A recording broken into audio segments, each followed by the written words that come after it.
দর্শক, স্বাধীন BD 24 Facebook লাইভে স্বাগত জানাই। আজ প্রেস ক্লাবের সামনে থেকে যেই স্বতন্ত্র ইবতেদায়ী যে মাদ্রাসার শিক্ষক বিন্দু মিছিল নিয়ে প্রধান উপদেষ্টার নিকট যে স্মারক, দর্শক জীবনের ভয় করে না, ইসলামী শিক্ষা ব্যবস্থা তারা প্রচার করতে চায়।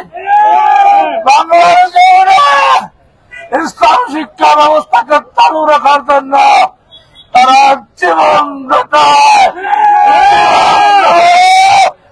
আমি সদস্য সচিব হিসেবে আদর করে বলছে, আমাদের উপরে যে অত্যাচার করা হয়েছে, যে নির্যাতন করা হয়েছে, এটা আমরা কখনো কাম্য করি নাই।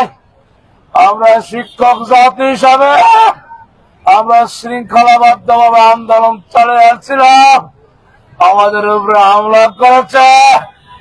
আমি আর তীব্র নিন্দা জ্ঞাপন করছে, আর তীব্র নিন্দা প্রতিবাদ জ্ঞাপন করছে। সম্মানিত শিক্ষক ভাইরা, আপনারা বসবেন, আমাদের সাথে আলোচনা চলতেছে।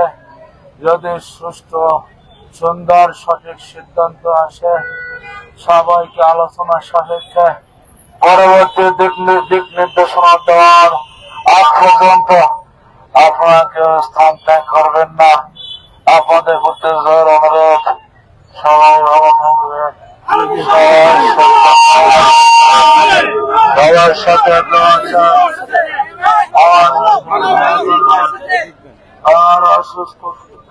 দর্শক যেমনটাই দেখছিলেন যে একজন অসুস্থ শিক্ষকের সাথে আমরা কথা বলছিলেন, সেখান থেকে আপনাদের দেখানোর চেষ্টা করেছি। দর্শক, আমরা দেখেছি যে সকালে যেই পুলিশের কামান থেকে পানি নিক্ষেপ এবং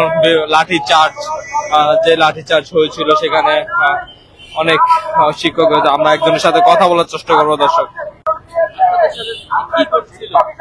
আমরা আসি আমাদের ন্যায্য দাবি আদায় করার জন্য। আমরা 40 বছর হলো স্বতন্ত্র ইবতেদায়ী মাদ্রাসা বিনা বেতনে চাকরি করি, আমাদের কোনো বেতন ভাতা নাই।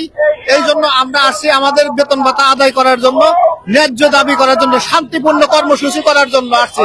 আমরা আজ 8 দিন ধরে প্রেস ক্লাবের সামনে অবস্থান ধর্মঘট পালন করছি।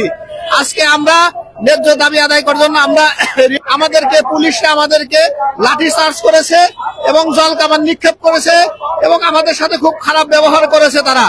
আমরা শিক্ষক, আমরা জাতির মেরুদণ্ড, অথচ আমাদের এই ন্যায্য দাবি আদায় করার জন্য আসছি।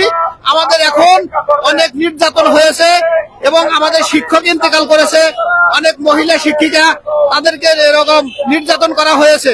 এই জন্য আমাদের 100-এর উপরে আহত, নির্দিষ্ট সংখ্যা বলতে পারবো না, তবে অনেক আহত হওয়ার উপরে আছে। এবং কিছুক্ষণ আগেও, আধা ঘন্টা আগেও একজন ইন্তেকাল করছে আমাদের শিক্ষক, তার বয়স প্রায় 55 বছর বয়স হবে। এই বাবের মতো বয়সের মানুষ, সে ওই পুলিশের লাঠি চার্জের আঘাত পেয়ে সে হয়তো হার্ট অ্যাটাক করেই মারা গেছে, সহ্য করতে পারে নাই। এই জন্য আমাদের এখন একটাই দাবি, আমাদের এই স্বতন্ত্র ইবতেদায়ী মাদ্রাসা জাতীয়করণ না হওয়া পর্যন্ত আমরা এই রাজপথ ছাড়বো না। প্রয়োজনে যতদিন লাগে, যত সময় লাগে, আমরা এই স্বতন্ত্র ইবতেদায়ী মাদ্রাসার জাতীয়করণের ঘোষণা না আসা পর্যন্ত আমরা রাজপথ ছাড়বো না। আসসালামু আলাইকুম। দর্শক, যেমনটা দেখছি, আমি মাওলানা মোহাম্মদ গোলাম রহমান, সাধারণ সম্পাদক, বরগুনা জেলা শাখা। আমরা গত 19 তারিখ থেকে প্রেস ক্লাবের সামনে আন্দোলন করতেছিলাম, লাগাতার ধর্মঘট। এরপরে আমরা গত শুক্রবার সাংবাদিক সম্মেলন করে আমরা জানিয়ে দিয়েছি যে আমরা আজকে 26 তারিখ মাননীয় প্রধান উপদেষ্টা বরাবরে স্মারকলিপি এবং পদযাত্রা আমাদের শুরু। আমরা যখন পদযাত্রা নিয়ে তার বাসভবনের দিকে আসতেছিলাম, তখনই প্রতিমধ্যে পুলিশ বাহিনীদের আমাদের উপর হামলা, নির্যাতন, এমনকি লাঠিচার্জ, গুলি, কাঁদানি ঘাস এবং পানি নিক্ষেপ করে আমাদেরকে ছত্রভঙ্গ করার চেষ্টা। এ পর্যন্ত আমাদের 5-7 জন, একজন নিহত হয়েছে, 5-7 জন আহত অবস্থায় মুমূর্ষ, গুরুতর আহত অবস্থায় পিজি হাসপাতালে ভর্তি আছে। আমাদের বোনেরা তারা অনেক বোনেরা তারাও আহত হয়েছে পিজি হাসপাতাল। তাদেরকে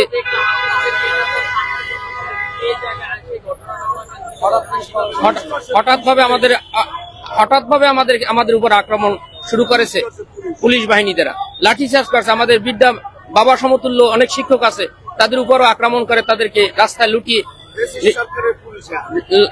লুটিয়ে দিয়েছে। আমরা তীব্র নিন্দা জানাই এবং যতক্ষণ পর্যন্ত আমাদের এই জাতীয়করণের আশ্বাস না দিবে, জাতীয়করণের লিখিত আমাদেরকে না দিবে, ততক্ষণ পর্যন্ত আমরা এই রাজপথ ছাড়ব না।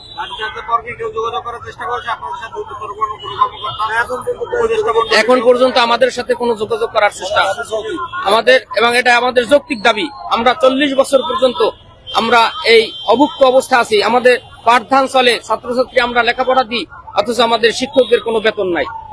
মাসে আমরা 1 টাকাও পাই না, অথচ মাদ্রাসা শিক্ষা বোর্ড আমাদেরকে মঞ্জুরি দিয়েছে, আমাদেরকে প্রতি বছর নবায়ন দেয়। আমরা 5ম শ্রেণীতে প্রতি বছর পরীক্ষা দেওয়াই, সেন্টার পরীক্ষা দেওয়াই, বৃত্তি পরীক্ষা দেওয়াই। আমরা অনেক চেষ্টা কষ্ট করেও আমরা এই বেতনের আওতায় আসতে পারিনি এখন পর্যন্ত। কোন সরকারি পরবর্তী কর্মসূচি এখন পর্যন্ত ঊর্ধ্বতন কর্তৃপক্ষের সাথে যোগাযোগ করতেছে এবং আমাদেরকে যে নির্দেশ দেবে সেই নির্দেশ মোতাবেক আমরা এখানে অবস্থান করতেছি এবং থাকবো।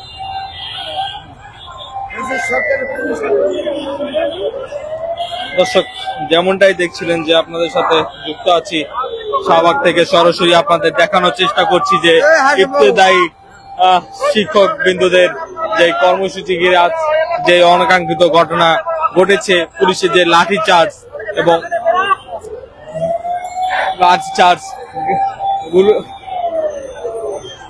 পানি নিক্ষেপ এবং বিভিন্ন আমরা দেখেছি যে রাবার বুলেট ছুটতে আমরা কিন্তু দেখেছি। দর্শক,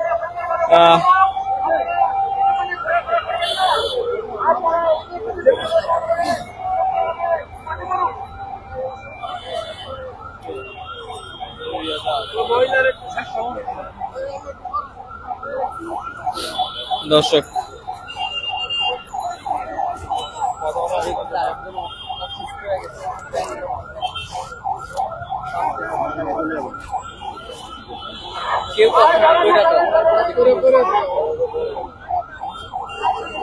এখানে দেখতে পাচ্ছেন যে এক অসুস্থ শিক্ষিকা এখানে শুয়ে আছেন, লাঠিচার্জের শিকার হয়েছেন। এখানে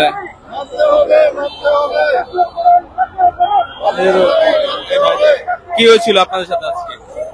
আমাদের সাথে আমরা শান্তিপূর্ণ আন্দোলন করতেছিলাম।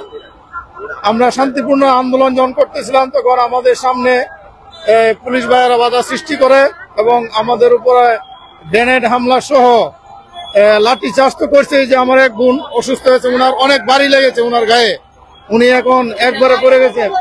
ওই যে পানি দিয়া একবারে করে বলছে যে হসপিটালে এখন নিয়ে যাবে, আমাদের আপাকে হসপিটালে নিয়ে যান। আমরা দাবি না আদায় হওয়া পর্যন্ত আমরা মাঠে থাকবো। আমাদের আরো কয়েক ভাই ঢাকা হসপিটালে আছে, এক ভাই গুরুতর নিহত হয়েছে। জি আমরা শুনছি একজন নিহত হয়েছে। আমরা যারা সাথে গেছে ওনারা বলতে পারবেন নিহত মানে পুরোপুরি ভাবে যে হ্যাঁ, এখনো পুরো সংবাদ আমরা পাই নাই, তবে আমরা শুনেছি নিহত হয়েছে। আপনারা সত্য উদ্ঘাটনের জন্য আপনারা ওইখানে যাবেন। আমরা ওইখানেই থাকবো, ঘোষণা না আসা পর্যন্ত আমরা ওইখানেই থাকবো। না, এখনো তো ডাকে নাই, ওইখান থেকে না ডাকলে যাচ্ছে। দর্শক, যেমনটাই শুনছিলেন যে তাদের দাবি আদায় হওয়া না পর্যন্ত তারা এখানে অবস্থান কর্মসূচি পালন করবেন। এবং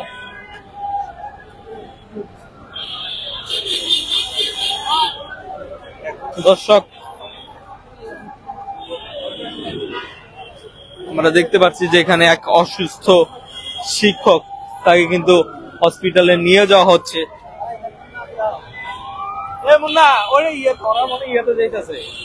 দর্শক, আমরা দেখছি যে এখানে ইফতেদায়ী শিক্ষকের তরফ থেকে প্রতিনিধি দল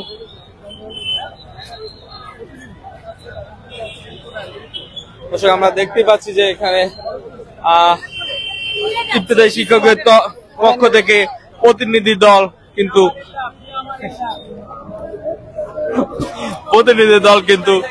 প্রধান উপদেষ্টার কাছে যাচ্ছে।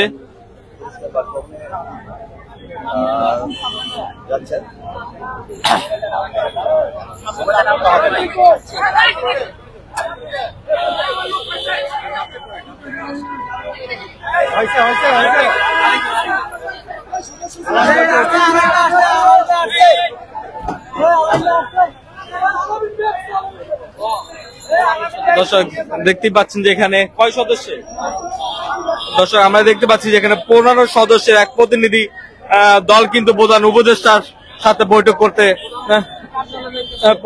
প্রধান উপদেষ্টার বাসভবনে যাচ্ছেন এবং সেখানে বৈঠক শেষে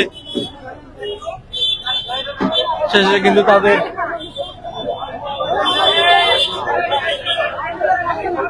দর্শক দেখতে পাচ্ছেন যে 15 সদস্যের এক প্রতিনিধি দল কিন্তু প্রধান উপদেষ্টা বাসভবন নিকট রওনা হয়েছেন। আমরা 15 সদস্য বিশিষ্ট একটি টিম প্রধান উপদেষ্টা কার্যালয়ে যাচ্ছি। ভাই সেক্রেটারি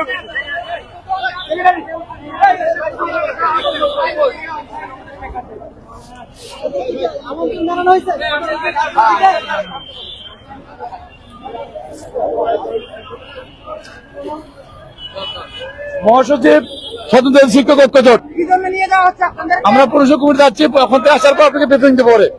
আমরা এখন পুরসভা কমিটি যাচ্ছি ওখানে।